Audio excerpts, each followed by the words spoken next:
with the proper routing map, compass, GPS locator, whatever, you can realize that there's a 4 mile path, out of the forest and back to the road you were on to get to the lake.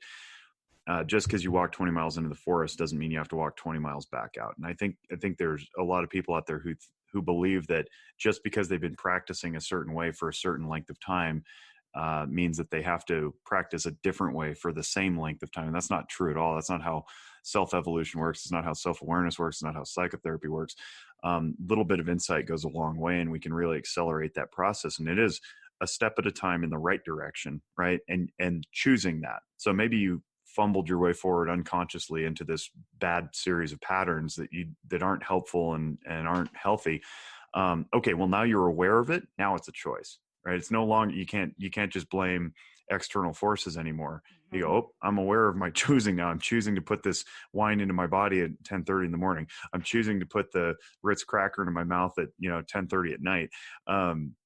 Once you're aware of that and the motivation behind it, now you're responsible for that outcome. So it is little tiny things, and I appreciate you breaking it down like that, because I think that's so valuable when people look at what could perceivably be the overwhelming task of pulling themselves out of a depressive state or an anxious state or a long-standing pattern of tumultuous relationships or shame-based thinking or any of those things.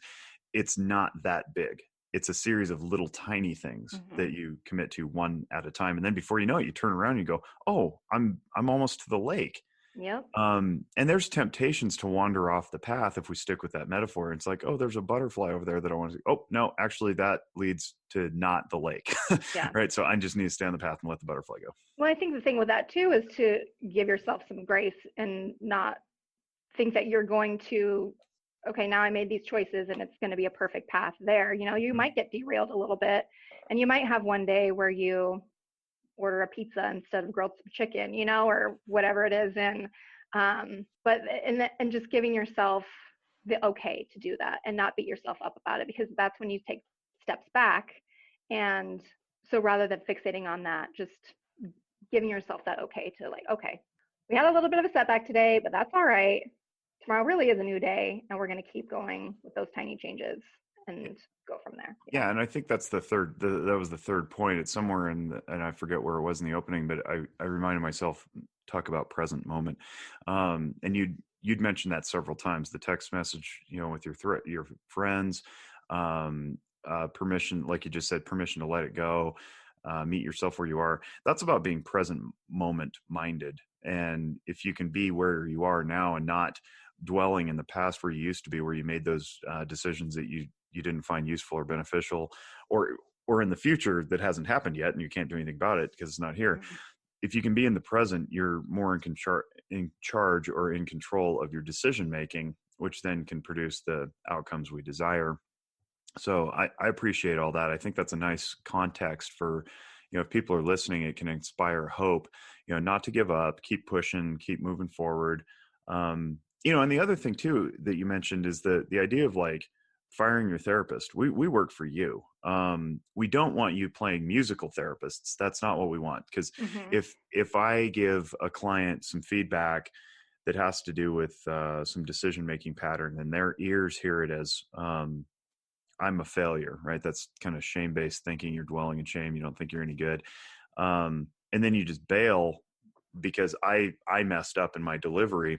Well, that doesn't help anybody. What's helpful is if you come back and say, hey, Jake, when you said that thing about my decision-making, it really triggered some shame in me. Well, now we can work through it together, and I can modify how I present things and that kind of thing. And we can move through, together. But if you're playing musical therapists, chances are pretty good that it's out of an unconscious avoidance of making that change that you actually really want. Change is very, very challenging simply because it requires moving from equilibrium into disequilibrium.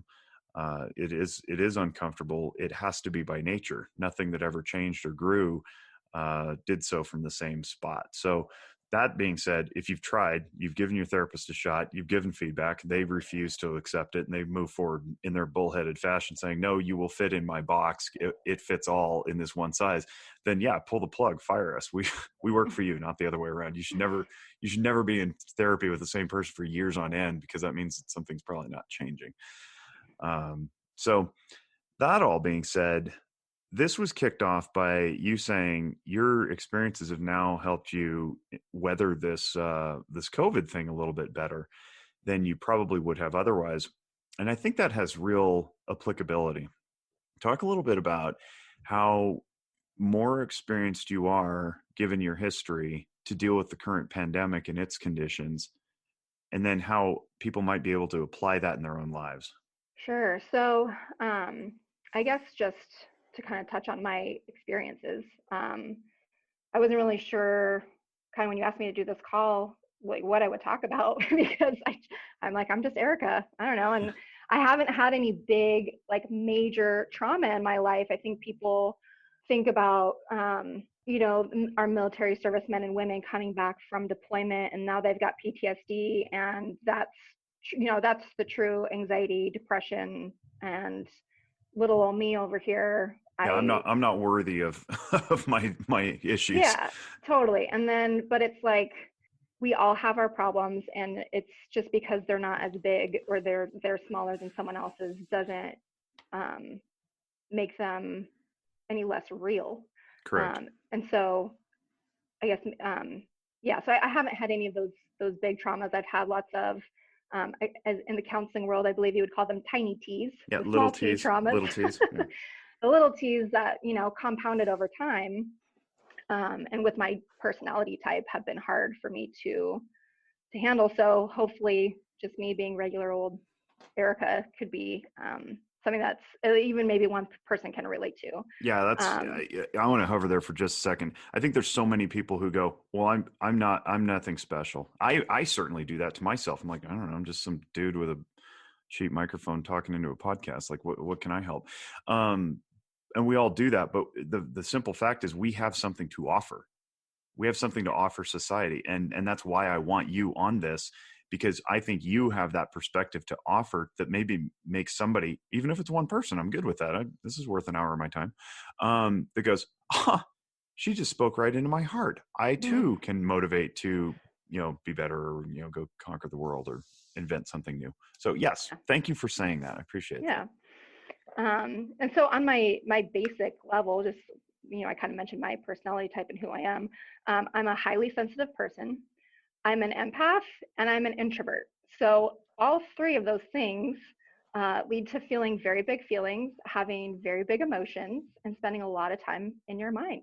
And so I've had a lot to, and it's only up until recent years, I'd say maybe like 5-7 years, that I've been able to recognize those as strengths of mine and not weaknesses, because we are very much living in a society where the extroverted, go-getter, big personality is rewarded. And if you don't have those traits, you can be pushed aside or overlooked or viewed a certain way. And so so it's taken me up until now to see those as strengths. But kind of some of my first experiences were when I was young. I was bullied a lot in middle school, high school. High school was pretty traumatic. By the end of my senior year, I had like 2 friends, and there was kind of a group of girls that used to be my friends. They turned against me, and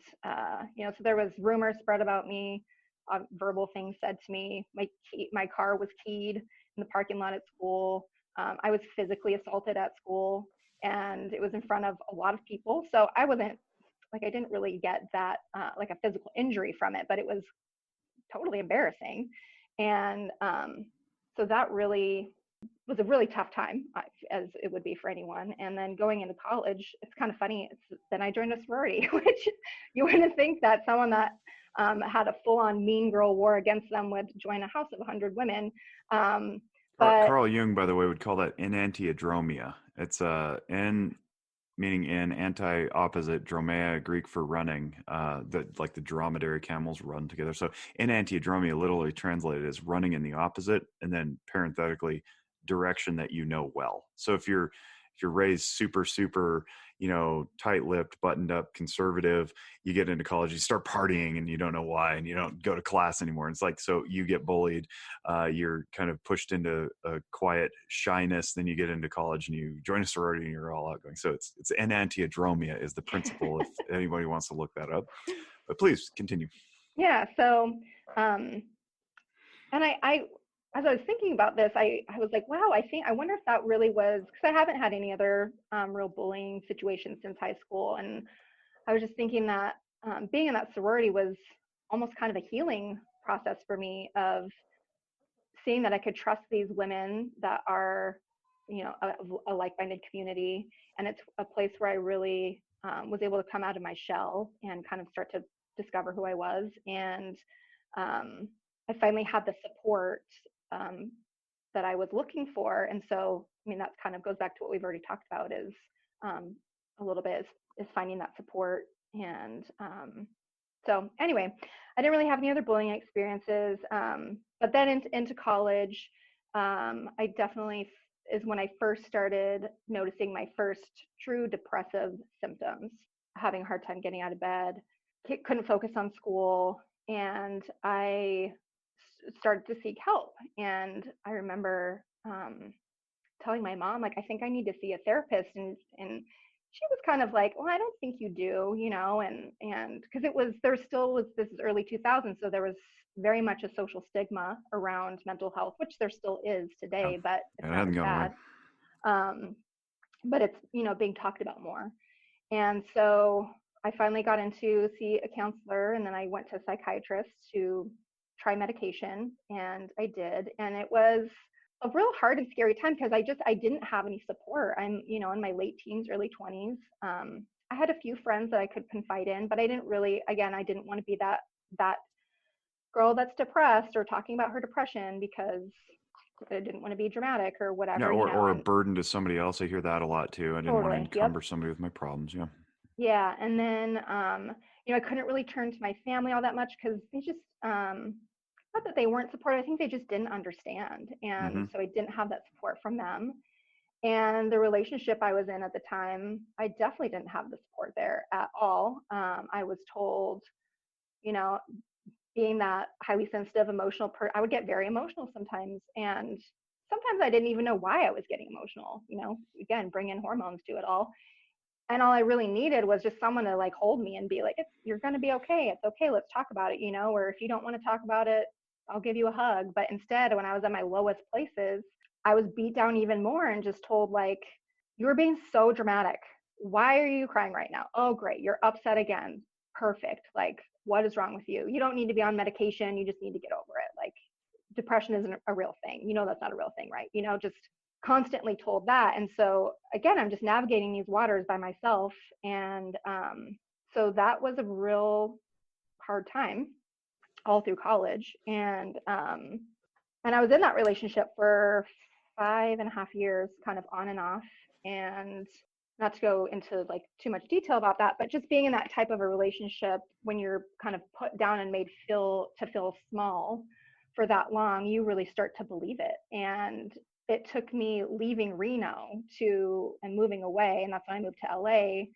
It was kind of like an escape a little bit. And I knew if I didn't leave Reno, I would just be stuck in that place forever. And so when I left, I moved to LA. That's when, after about 6 months there, I think is when I had my first like my lowest low that I had had up until that point.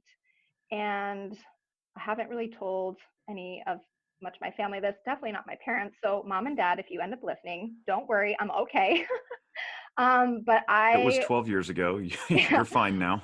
yeah, I had my first like attempt at suicide. I was very suicidal. I just felt like I was still in that relationship, like trying to make it work long distance and trying to navigate this world in this new big city of LA. And I had made some friends at that point, but I still felt really alone. And I had a bottle of pills and a bottle of booze, and I was like, man, I could just do this right now and go to sleep and never wake up, even though that's not really how it happens. I know now, but it, and so I never actually took the pills or drank the drink. I just sat there and thought about it for a while, and the thing that kind of snapped me out of it was actually thinking about my mom. And I thought about who would find me